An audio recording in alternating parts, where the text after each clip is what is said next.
It's the early 2000s. You grab a Sierra Mist and a bag of chips, sit down on the sofa, and kick your feet up on the coffee table after a late shift at work. Turn on the TV and see this famous commercial. Bob is doing well.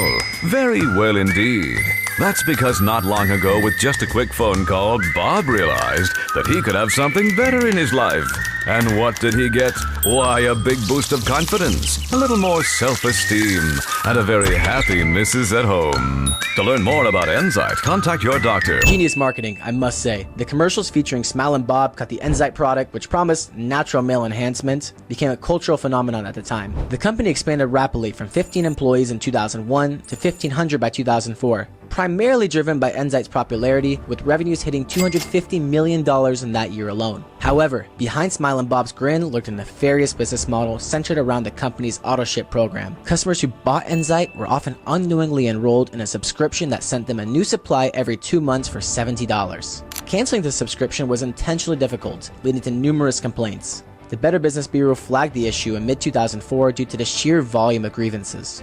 Berkeley Pharmaceuticals' deceptive practices didn't stop at auto-shipping. The FBI and FTC investigations revealed that many customers were added to the auto-ship program without their knowledge during their initial purchase. Even when customers explicitly declined the auto-ship option, Steven, the founder and owner of the company, instructed his employees to enroll them anyways. Refunds were nearly impossible to obtain, and at one point, customers were required to present a notarized statement confirming that they had experienced no size increase. Now that is a diabolical, humiliating deterrent. To further evade accountability, Berkeley Pharmaceuticals employed various tactics to manipulate their transaction records and reduce chargebacks. They split charges into multiple smaller transactions to inflate the number of good transactions, billed Steven's personal credit cards with small amounts, and even charged random customers and immediately refunded them, blaming computer glitches when questioned. The purpose of all this, if you're wondering, was to reduce the percentage of chargebacks among all of the other purchases, so that way payment processors and credit card companies would still be accepting payments on the behalf of Berkeley Pharmaceuticals. Steven's unethical practice eventually caught up with him. In 2008, after a 6-week federal trial, he was convicted on 112 counts, including conspiracy, fraud, and money laundering, resulting in a 25-year prison sentence and the forfeiture of $503 million.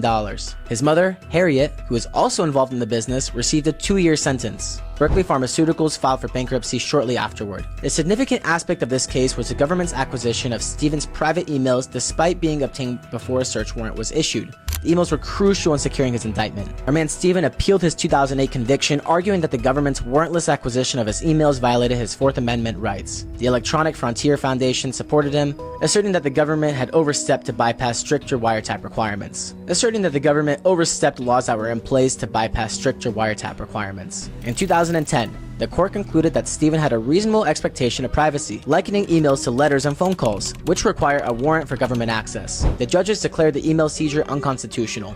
Steven's mom's 2-year sentence was thrown out the window. But despite the privacy victory and his mom going free, Steven's conviction remained. The court noted that most trial evidence came from a physical raid on Berkeley Pharmaceuticals, not the emails. And as a result, Steven's 25-year sentence was upheld, although his case set a critical precedent for email privacy. The next time you check your email, remember that his privacy was secured in at least some small way by a penis pill.